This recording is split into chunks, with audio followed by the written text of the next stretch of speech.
Chapter 11. The pace quickens. Quick as lightning, Rishta Tarkan leaped back out of reach of the king's sword. He was no coward and would have fought single-handed against Tyrion and the dwarf if need were. But he could not take on the eagle and the unicorn as well. He knew how eagles can fly into your face and peck at your eyes and blind you with their wings. And he had heard from his father, who had met Narnians in battle, that no man, except with arrows or long spear, can match a unicorn, for it rears on its hind legs as it falls upon you, and then you have its hoofs and its horn and its teeth to deal with all at once.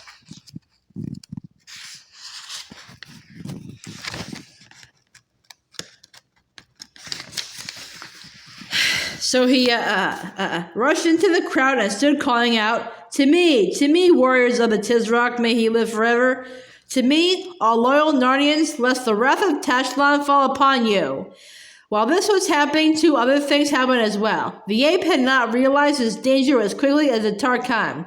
For a second or so, he remained squatting beside the fire, staring at the newcomers. Then Tyrion rushed upon the wretched creature, picked it up by the scruff of the neck, and dashed back to the stable shouting, "Open the door!"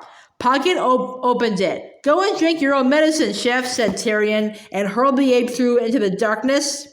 But as the dwarf banged the door shut again, a blinding greenish-blue light shone out from the inside of the stable.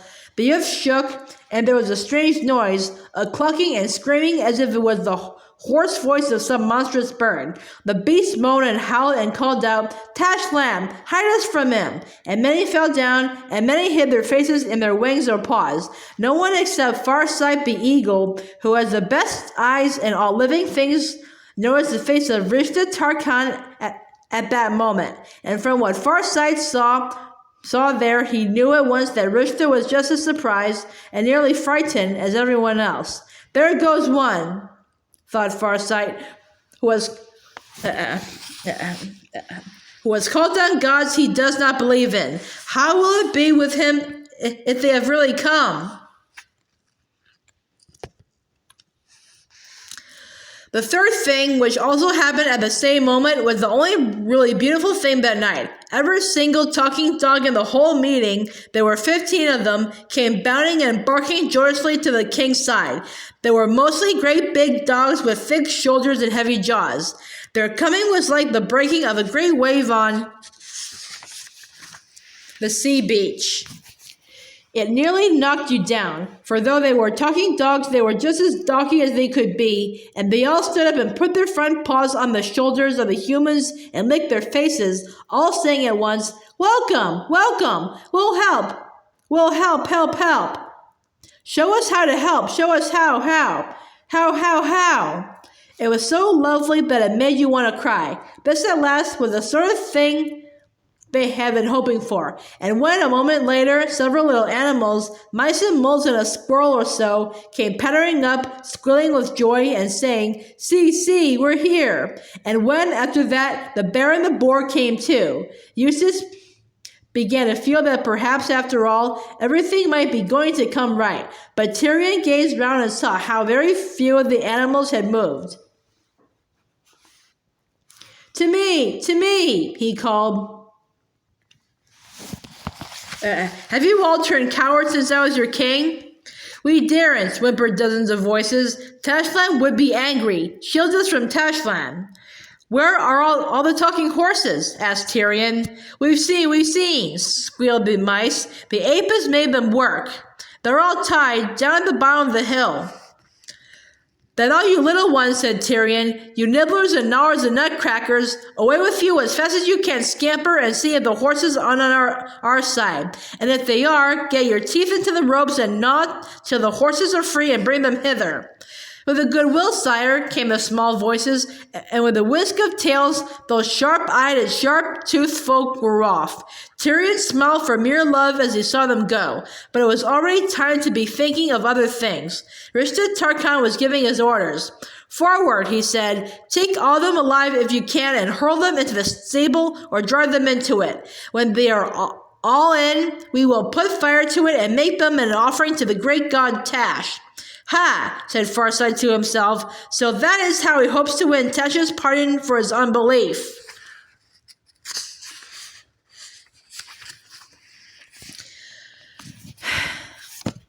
The enemy line, about half of Vrishta's force, was now moving forward, and Tyrion had barely time to give his orders. Out on the left, Jill, and try to shoot all you may before they reach us. Bor and Bear next to her. Pocket on my left, Eustace on my right. Hold the right wing, Jewel. Stand by and Puzzle, and use your hoofs. Hover and strike, Farsight. You dogs just behind us. Go in among them after the swordplay has begun. Aslan to our aid! Eustace stood with his heart beating terribly, hoping and hoping that he would be brave. He had never seen anything, though he had seen both a dragon and a sea serpent, that made his blood run so cold as that line of dark-faced, bright-eyed men. There were 15 countermains, a talking bull of Narnia, Slinky the fox, and Raggle the satyr. Then he heard twang and zip on his left, and one countermain fell, then twang and zip again, and the satyr was down. Oh, well done, daughter, came Tyrion's voice, and then the enemy were upon them. Eustace could never remember what happened in the next 2 minutes. It was all like a dream, the sort you have when your temperature is over 100, until he heard Rishta Tarkan's voice calling out from the distance.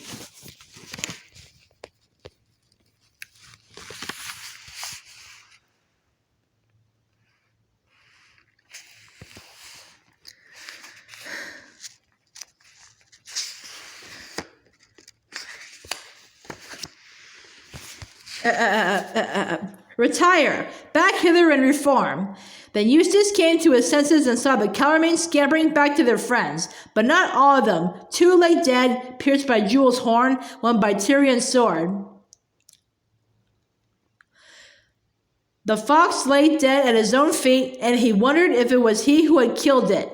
The bull also was down, shot through the eye by an arrow from Jill and gashed in his side by the boar's tusk. But our side had its losses too. 3 dogs were killed, and a 4th was hobbling behind the line on 3 legs and whimpering. The bear lay on the ground, moving feebly. Then it mumbled in its throaty voice, bewildered to the last. I don't understand, laid its big head down in the grass as quietly as a child going to sleep, and never moved again. In fact, the first attack had failed. Eustace didn't seem able to be glad about it. He was so terribly thirsty and his arm ached so. As the defeated countermains went back to their commander, the dwarfs began jeering at them. Had enough, darkies? They yelled. Don't you like it? Why doesn't your great Tarkan go and fight himself instead of sending you to be killed? Poor darkies. Dwarfs, cried Tyrion, come here and use your swords, not your tongues. There is still time. Dwarfs of Narnia, you can fight well, I know. Come back to your allegiance. Yeah, sneered the dwarfs. Not likely. You're just as big humbugs as the other lot. We don't want any kings. The dwarfs are for the dwarfs. Boo! Then the drum began. Not a dwarf drum this time, but a big bull's hide countermean drum. The children from the very first hated the sound. Boom, boom, ba-ba, boom, it went. But they would have hated it far worse if they had known what it meant. Tyrion did. It meant that there were other countermean troops somewhere near, and that Rishta Tarkan was calling them to his aid. Tyrion and Jewel looked at one another sadly. They had just begun to hope that they might win that night, but it would be all over with them if new enemies appeared. Tyrion gazed despairingly round. Several Narnians were standing with the countermains, whether through treachery or an honest fear of Tashlan. Others were sitting still, staring, not likely to join either side. But there were fewer animals now. The crowd was much smaller. Clearly, several of them had just crept quietly away during the fighting. Boom, boom, ba-ba, boom, went the horrible drum. Then another sound began to mix with it. Listen, said Jewel, and then look, said Farsight. A moment later, there was no doubt what it was. With a thunder of hoofs, with tossing heads, winded nostrils, and waving manes, over a score of talking horses of Narnia came charging up the hill. The gnawers and nibblers had done their work. Poggy and the dwarf and the children opened their mouths to cheer, but that cheer never came. Suddenly, the air was full of the sound of twanging bowstrings and hissing arrows. It was the dwarfs who were shooting, and for a moment Jill could hardly believe her eyes. They were shooting the horses. Dwarfs are deadly archers. Horse after horse rolled over. Not one of those noble beasts ever reached the king. Little swine, shrieked Eustace, dancing in his rage. Dirty, filthy, treacherous little brutes. Even Jules said, "Shall I run after those dwarfs, sire, and spit 10 of them on my horn at each plunge?" But Tyrion, with his face as stern as stone, said, "Stand fast, Jewel. If you must weep, sweetheart," this was to Jill, "turn your face aside and see you wet not your bowstring. And peace, Eustace. Do not scold like a kitchen girl. No warrior scolds. Courteous words or else hard knocks are his only language." But the dwarfs jeered back at Eustace. "That was a surprise for you, little boy, eh? Thought we were on your side, did you? No fear. We don't want any talking horses. We don't want you to win any more than the other gang. You can't take us in. The dwarfs are for the dwarfs." Rishta Tarkhan was still talking to his men, doubtless making arrangements for the next attack and probably wishing he had sent his whole force into the first. The drum boomed on. Then, to their horror, Tyrion and his friends heard, far fainter as if from a long way off, an answering drum. Another body of Calormenes had heard Rishta's signal and were coming to support him. You would not have known from Tyrion's face that he had now given up all hope. "Listen," he whispered in a matter-of-fact voice. "We must attack now, before yonder miscreants are strengthened by their friends." "Bethink you, sire," said Poggin, "that here we have the good wooden wall of the stable at our backs. If we advance, shall we not be encircled and get sword points between our shoulders?" "I would say as you do, dwarf," said Tyrion. "Were it not that their very plan to force us into the stable, the further we are from its deadly door, the better." "The king is right," said Farsight. "Away from this accursed stable, and whatever goblin lives inside it at all costs."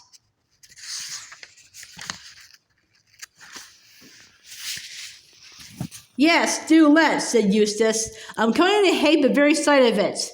"Good," said Tyrion. "Now look yonder to our left. You see a great rock that gleams white like marble in the firelight. First we will fall upon those Calormenes. You, maiden, shall move out on our left and shoot as fast as ever you may into their ranks. And you, Eagle, fly up their faces from the right. Meanwhile, we others will be charging them. When we are so close, Jill, that you can no longer shoot at them for fear of striking us, go back to the white rock and wait. You others, keep your ears wide even in the fighting. We must put them to flight in a few minutes or else not at all, for we are fewer than they. As soon as I call back, then rush to join Jill at the white rock, where we shall have protection behind us and can breathe a while. Now be off, Jill." Feeling terribly alone, Jill ran out about 20 feet, put her right leg back and her left leg forward, and set an arrow to a string. She wished her hands were not shaking so. "That's a rotten shot," she said as her first arrow sped toward the enemy and flew over their heads. But she had another on the string next moment. She knew that speed was what mattered. She saw something big and black darting into the faces of the Calormenes. That was Farsight. First one man and then another dropped his sword and put up both his hands to defend his eyes. Then one of her own arrows hit a man, and another hit a Narnian wolf who had, it seemed, joined the enemy. But she had been shooting only for a few seconds when she had to stop. With a flash of swords and of the boar's tusk and Jewel's horn, and with deep baying from the dogs, Tyrion and his party were rushing on their enemies like men in a 100 yards race. Jill was astonished to see how unprepared the Calormenes seemed to be. She did not realize that this was the result of her work and the eagles. Very few troops can keep on looking steadily to the front if they are getting arrows in their faces from one side and being pecked by an eagle on the other. "Oh, well done! Well done!" shouted Jill. The king's party were cutting their way right into the enemy. The unicorn was tossing men as you toss hay on a fork. Even Eustace seemed to Jill, who after all didn't know very much about swordsmanship, to be fighting brilliantly. The dogs were at the Calamine's throats. It was going to work. It was victory at last. With a horrible, cold shock, Jill noticed a strange thing. Though Calamines were falling at each Narnian sword stroke, they never seemed to get any fewer. In fact, there were actually more of...